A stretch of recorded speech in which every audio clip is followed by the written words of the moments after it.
Thank you so much for coming here, Chance. Thank you. Really Mark. appreciate your time, brother. So my father is Hyun-bo son Of Pastor Son Hyun-bo, a man who once served in the special forces and then went on to serve as a pastor for over 4 decades. So just to help people understand, because it's quite crazy to hear from the West, him being locked up for these kind of reasons.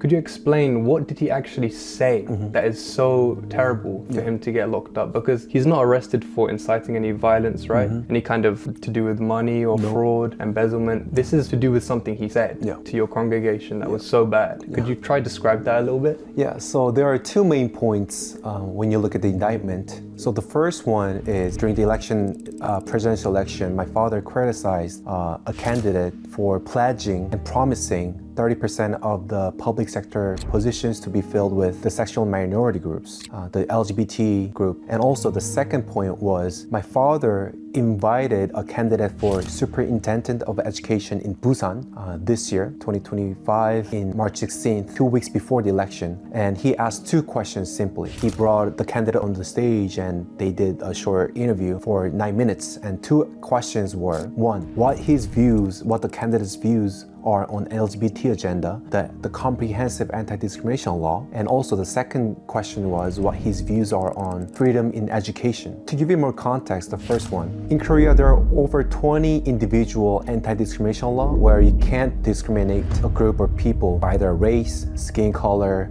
disability, and all sort of that. But this comprehensive anti-discrimination law would open up the gate for LGBT agenda to come in and also to prevent the pastors to criticize or say what's sinful and what's not.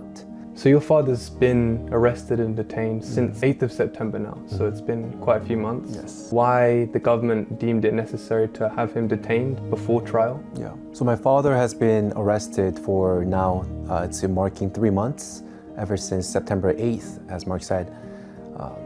It was under election law violation, and because the reason he's arrested is because the court thought there was a risk of flight. But for a pastor that has been serving for the same community for the last 33 years without even taking a sabbatical, this is an absurd reason to lock him up, to put my father behind the bars. And it's because they want to silence a pastor, they want to silence the church that criticizes the anti-biblical values and the policies and the laws that they're implementing in South Korea right now.